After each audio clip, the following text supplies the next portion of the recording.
और इस बीच कुणाल के कटाक्ष को लेकर खुद डिप्टी सीएम एकनाथ शिंदे का बयान आ गया है।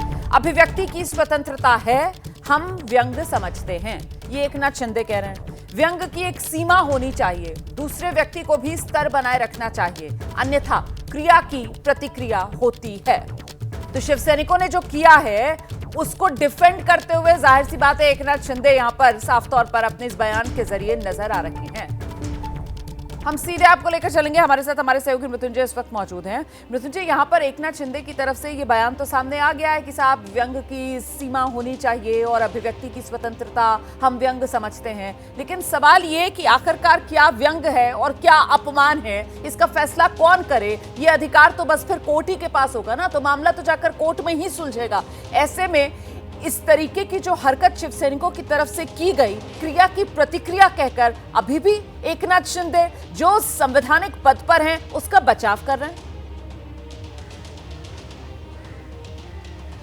रोमाना, देखिए, जो सत्ता पक्ष में है तो उसकी जिम्मेदारी और जवाबदेही ज़्यादा बढ़ जाती है, और ये बात उप मुख्यमंत्री जैसे पद पर बैठे हुए व्यक्ति को तो पता ही होती है, पर शिवसैनिकों को भी पता होनी चाहिए कि सरकार तो उन्हीं की है, सत्ता तो उन्हीं की है, सत्ता में वो है जो पूरे मैंडेट के साथ आए हैं। तो क्या उनकी पुलिस शिकायत नहीं सुन रही थी? अगर नहीं सुन रही होती तो एमआईडीसी पुलिस थाने में रातों रात शिवसेना के विधायक मुरजी पटेल की शिकायत पर एफआईआर कैसे हो गया? तो कानून हाथ में सत्ताधारी ही लेने लगेंगे तो फिर न्याय किससे मांगा जाएगा? तो कहीं ना कहीं निश्चित तौर पर उप मुख्यमंत्री ने अपने शिवसैनिकों का बचाव किया है।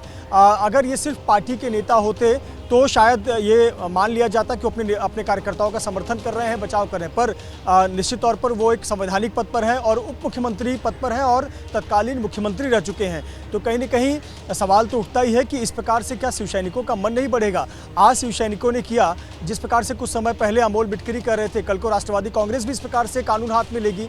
तो अगर सत्ताधारी पार्टियां ही ऐसा कदम उठाने लगेंगी तो फिर पुलिस किस लिए रह गई है और कोर्ट किस लिए रह गया है, कानून किस लिए रह गया है? तो कहीं ना कहीं नेताओं को भी अपनी जिम्मेदारी अपने कार्यकर्ताओं के प्रति समझनी चाहिए, और इतने निश्चित तौर पर संवैधानिक पद पर व्यक्ति अगर ऐसा बयान दे रहा है तो ये कहीं ना कहीं चिंता बढ़ाने वाली बात है। सही बात। और सवाल उठता है कि फिर ऐसे पर सच में क्या जनता को फिर पुलिस में, कोर्ट में विश्वास नहीं होगा? बिल्कुल, बहुत शुक्रिया आपका इस तमाम जानकारी के लिए मृत्युंजय। सूरज ओझा, आपका भी बहुत बहुत शुक्रिया। मैं आगे बढ़ रही हूँ। कुणाल कामरा विवाद में कांग्रेस भी अब कूद पड़ी है। मुंबई यूथ कांग्रेस के अध्यक्ष हैं अखिलेश, वो दावा कर रहे हैं कि जिस स्टूडियो में तोड़फोड़ हुई है उसका फिर से निर्माण कांग्रेस करवाएगी, और साथ ही कांग्रेस ने सीएम देवेंद्र फडणवीस पर सवाल उठा दिया कि देवेंद्र फडणवीस से महाराष्ट्र संभल नहीं रहा, ऐसे में वो इस्तीफा क्यों नहीं दे देते?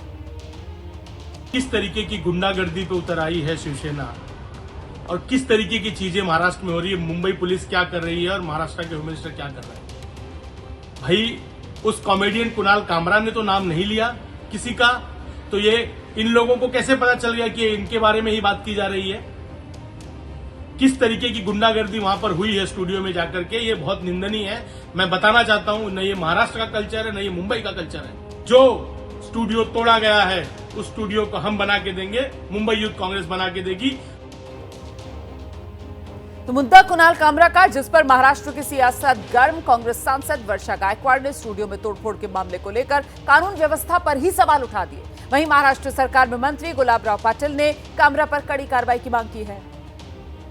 कानून व्यवस्था सरकार में रहने वाले लोग अगर नहीं रखेंगे, देश के संविधान के माध्यम से ये जो है उप मुख्यमंत्री बने हैं, कानून व्यवस्था है, अगर आपको कोई चीज अच्छी नहीं लगी है तो, लेकिन दुर्भाग्यवश कानून व्यवस्था को ये मानते नहीं है, ये पूरी तरह से जो है गुंडागर्दी करने का काम करते हैं। उनको किस वर्ड पे ऐतराज है? गद्दार वर्ड पे ऐतराज है। तो मेरा ये कहना है कि महाराष्ट्र की जनता के मन में क्या है एक बार जान लीजिए, और अगर आपको कोई बात अच्छी नहीं लगी है तो उसके कोई तरीके होते हैं, कानून व्यवस्था होती है, लेकिन कानून व्यवस्था पे इनका बिल्कुल विश्वास नहीं है। बीच में महाराष्ट्र को जलाने की कोशिश कुछ मंत्रियों ने की, अब ये कोशिश कर रहे हैं। एकनाथ शिंदे जी के कोई ग्रुप को अच्छा नहीं लगा तो उन्होंने एकनाथ शिंदे देवेंद्र फडणवीस जी को जाके बोलना चाहिए, और देवेंद्र फडणवीस राज्य के मुख्यमंत्री है, कानून व्यवस्था देखना उनकी जिम्मेदारी है। हमें जो आज दिख रहा है लाइव, वो हम बता रहे हैं कि आप दाढ़ी बोलेंगे, चश्मा बोलेंगे, रिक्शा वाला बोलेंगे, ये अपमान हम सहन नहीं करेंगे। वो माफी नहीं मांगता है तो बाहर तो आएगा ना, कहाँ छुपेगा? तो बाहर आएगा, कहाँ छुपेगा? इसका मतलब क्या है? कहीं ना कहीं आप सरकार तो रूप अपनाने का सब स्टेटमेंट आदरणीय मुख्यमंत्री महोदय जी ने किया है, शिवसेना अपना रूप बताएगी।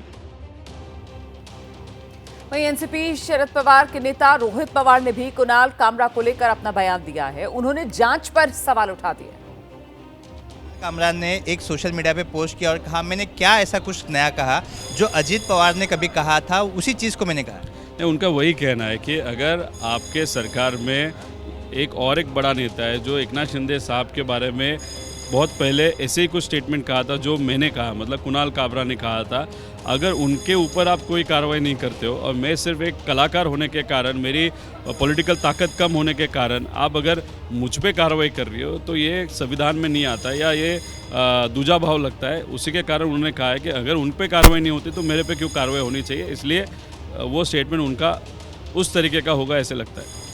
अब बीएमसी ने भी उस होटल पर तोड़क कार्रवाई की, क्या एग्जाम्पल सेट करना चाहते हैं? अगर सरकार के खिलाफ या आसपास कोई कुछ बोलता है तो उस पर कार्रवाई होगी? नहीं, खिलाफ आप बोलोगे नेता के, सरकार के, आप पे कार्रवाई होगी और कार्रवाई होने के बाद आप पे फाइनेंशियल बर्डन या आपका जो भी ऑफिस है, जो भी बिजनेस है, वो वहाँ पे तोड़ा जाएगा। वैसा कुछ संदेश सरकार के माध्यम से वहाँ पे देने की कोशिश की जा रही है ऐसे लगता है।